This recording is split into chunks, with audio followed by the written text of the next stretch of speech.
Thank you. It's truly an honor to be here with all of you today.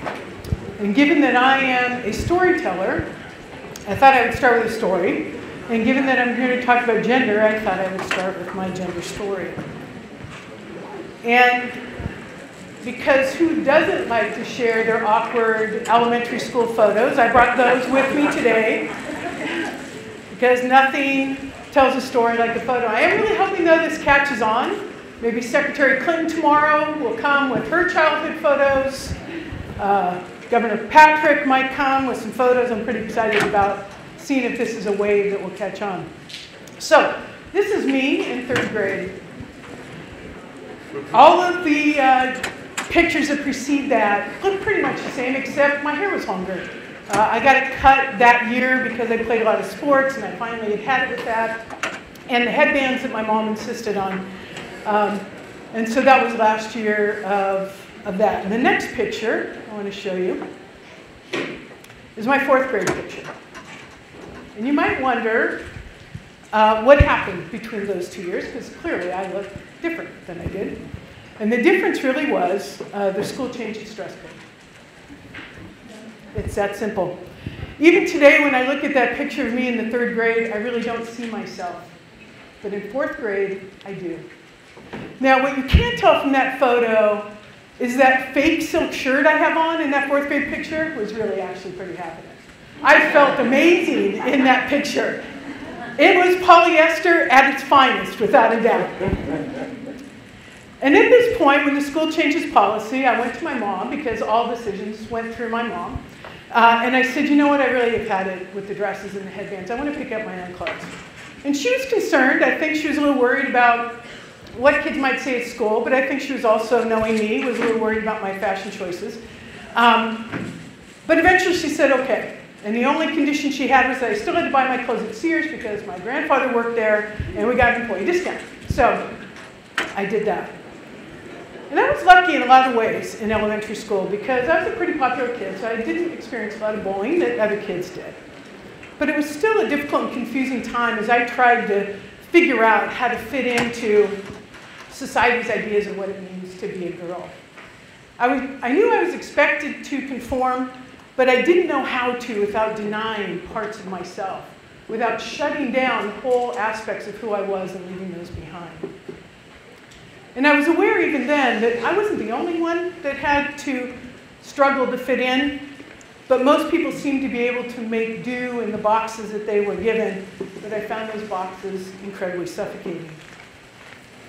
A lot's changed then, a lot's changed for me, a lot has changed for society. And a lot is changing in our organizations, and both the organizations you're a part of in the rest of your life, and then certainly our corporations and our professional lives. When I was starting out my career, it was clear I was to fit and conform to the organization. Nobody cared what my gender was. Nobody cared actually much about me except whether or not they wanted to hire me and then how to get the most out of that. That's really different today. Organizations are expected to adapt themselves, to embrace the diversity of people coming in their doors.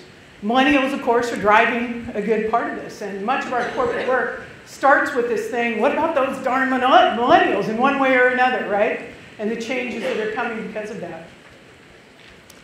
Certainly the millennial generation is the first generation to see gender as a spectrum rather than a binary. That's certainly influencing things. A data point I find really interesting was a recent Harris poll conducted found that millennials, 12% of millennials identify as transgender or gender nonconforming. That's a lot of folks. If you add those that just rejected binary and limited notions of gender, it's really the vast majority of millennials. And while many of us are struggling to figure out how to respond to this, I have to say it does not get any better. That if the millennials are a gender wave, the group of high school and middle schoolers today is a gender tsunami. These kids are amazing. They don't even start with a lot of the tolerance that actually the millennials have as we continue to try to adapt and find our way. They just won't have anything of it. It's interesting when you look at the stats around that generation, the majority of them know somebody that goes by gender-neutral pronouns. So they, or Z, or something like that. They overwhelmingly support all gender bathrooms. Less than half the time do they go out and they look for products consistent with their gender identity. So, there is no clothes section for girls that they're running out to and buying all their clothes. It just doesn't exist for that generation.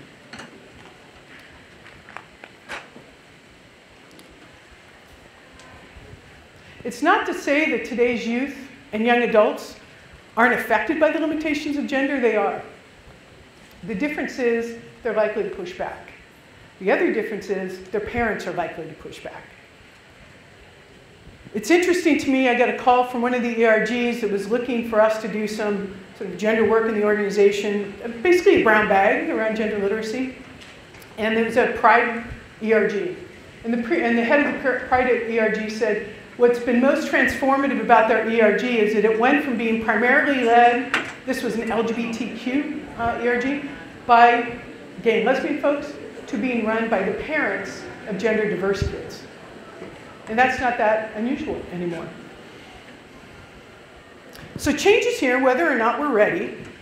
That being said, if you're wondering sort of what to do about how to adapt to the changing gender landscape and you're unsure about how to handle that, you're not alone. You're in the majority, not the minority. The good news is, however, that while gender is complex, it doesn't have to be complicated. And there are companies making tremendous headway, and let me give you a few examples of those. Some of you probably heard about Target getting rid of the blue and pink aisles in the toy section so that they stopped gendering toys.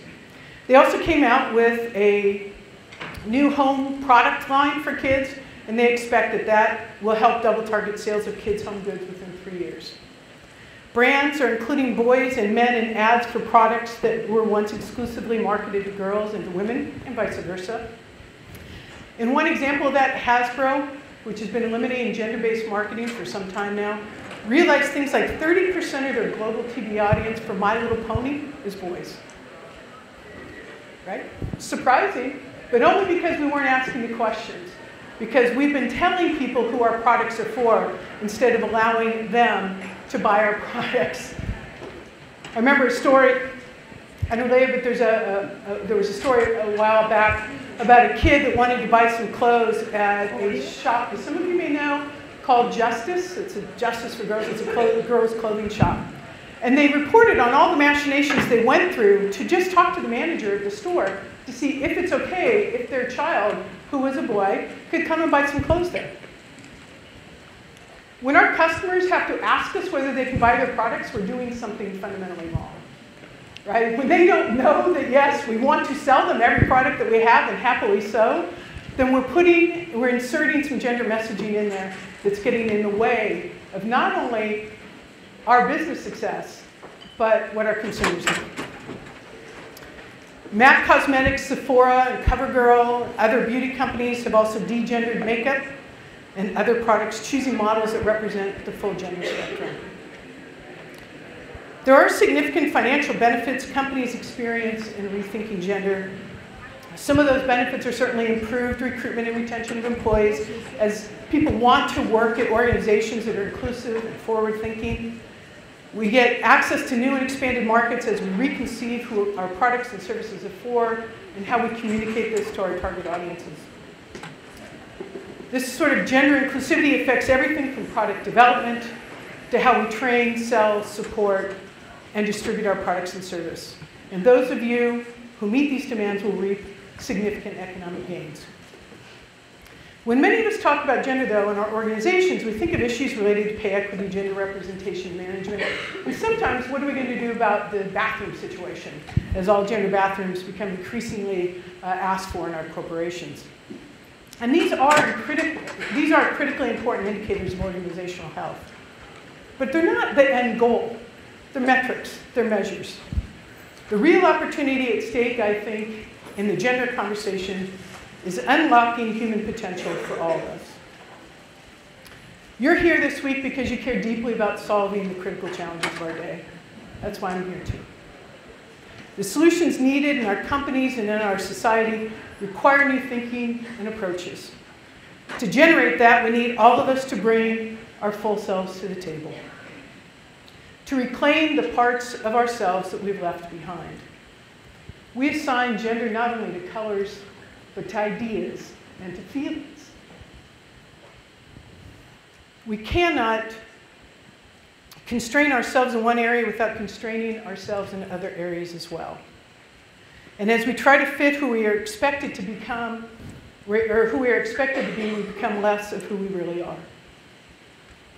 The impact of your leadership on gender will not only bring increased business opportunity and revenue, it has the possibility to transform the people around you and liberate the creativity and innovative thinking to address our greatest challenges. There's a lot at stake. So if you're wondering what is something you can do today, let me give you 3 suggestions that you can take with you. 1, understand your own gender story. If we don't connect to our own gender story, it's difficult for us to help others connect with their own. And our stories inform our assumptions, our beliefs, and our biases. I had a great conversation not long ago with a corporate executive, and we were meeting to talk about what he was trying to accomplish on gender. And I asked him, and a lot of the metrics came up, representation, pay equity, et cetera. And I said, okay, but what's the bigger picture? What's the impact that will have? And he struggled a little bit more about that. And I said, well, how do you think your gender has informed the organization as a leader? And he sat with that for a second, and he struggled a little bit, and he said, honestly, I haven't really thought very much about my gender. And I said, that's okay, most people haven't. I said, what's the earliest gender memory you have? Just where did you get a message about what it meant to be a boy? And he told me the story about his passion as a child, as a 7 or 8-year-old boy, and how much he wanted to be a chef and to cook, and how much he loved being in that environment. But he was told at one family holiday that he had to leave the room with the women who were doing the cooking, and he needed to go and watch the game with the men. And in that moment, he realized that it wasn't just about cooking that he let go of. He took on all the other things associated with these understandings, these notions of what it meant to be a boy and a man. And while we really struggled in the first part of the conversation, we probably talked for the next hour about what he came to realize in his own gender story and the impact that these limitations had on him too. So, understand your own gender story. Number 2, put on a gender lens for a month around your organization and see what you see. How does the organization view gender, and how does it show up? Not just diversity and inclusion, but all of HR, but also product development, marketing, sales, customer service, and then just pick a place to start. And finally, establish gender literacy in your organization. The truth is, as I said, most people just simply haven't thought very much about gender. We need to give them a basic framework. The gender is more than our biology. It is also a fundamental understanding of our sense of self and how we live and express our gender in the world. And we need to provide this gender literacy in a safe place where people are allowed to bring their questions and their concerns and to try to understand where they fit in terms of what you're trying to accomplish as an organization. While the challenges are great, so are the opportunities.